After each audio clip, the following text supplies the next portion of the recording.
Hello everyone, welcome back, and this is just a short video today to actually answer a question, this time about invasion stripes. So I've recently put some pictures up of these two finished aircraft on my Instagram, and I was actually asked a question by one of my followers, and the guy I chat to quite regularly, which is Louis100, about doing invasion stripes. Now the invasion stripes were used by Allied aircraft around D-Day and onwards. They were a quick IFF, which is identification for friend and foe. So aircraft could be quickly identified as being an Allied aircraft. One thing that's really good to understand is that these were not painted on aircraft until the day before, a couple of days before the actual invasion. So any aircraft that were done later in the war would be a lot neater, but any aircraft that are dated around D-Day would be quite messy. So going to the Dakota that I'm currently doing, I've just finished masking this up. One thing I do find is best to do when doing invasion stripes is to understand the order of painting. You could do the invasion stripes first, get them all painted on, mask that section up, and then start building up the paint in other areas. However, these were painted after the aircraft was even in the UK, so you'd build up the layers of paint as to create the realism as the real item, really. A really good thing to do is actually use reference pictures. You'll find that a lot of invasion stripes from any aircraft from D-Day were hastily applied. They were very messy. They were probably actually applied using brooms, brushes, anything they get their hands on to get these white and black stripes onto here. The other thing that's important to use is your reference documentation that comes with any kit or decals you're going to be using for your markings. So on here you can see I've applied the invasion stripes using markers that I can identify where the stripes go for the wing. And on this, as you can see, which is the Airfix Skytrain, it states that each stripe scales to be 8mm on the model. When I'm masking areas like this, I use 3 different types of masking tape. The first one I use is Tamiya curve tape.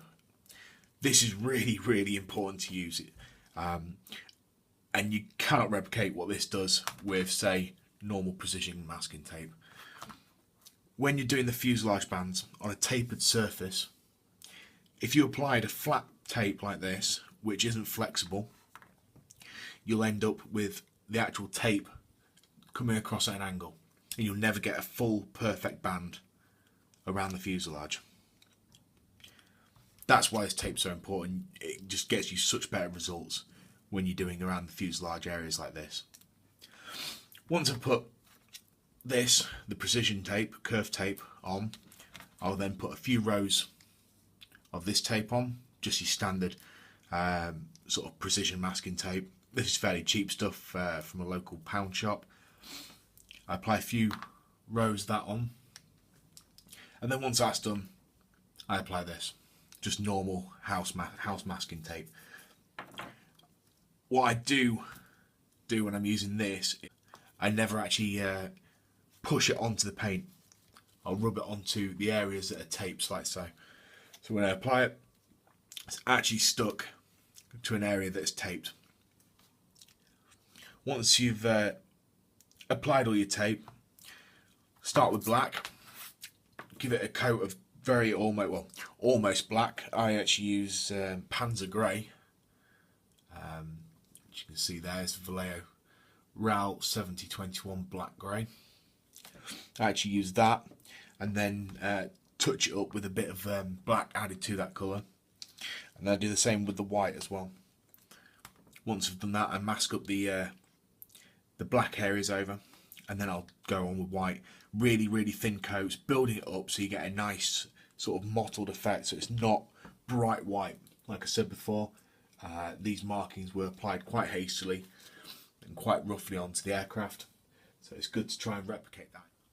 So I've now applied the Vallejo RAL 7021 onto the masked up areas.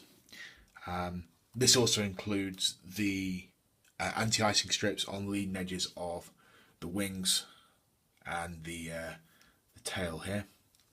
Once I've done that, I've basically added a couple of drops of Vallejo black into the airbrush, and I have shaded these areas here, just wherever there's any panel detail, just to add a bit of depth to the colour.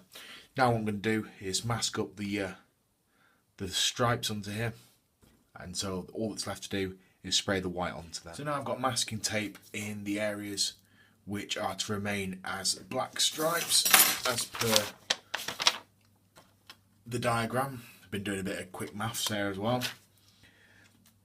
What I did end up using was 2 small bits of tape. I use 6mm precision tape and put them together, so it basically made 8mm strips. Place them on there and then use the curved tape in these areas and on here to space out the stripes that I wish to remain black.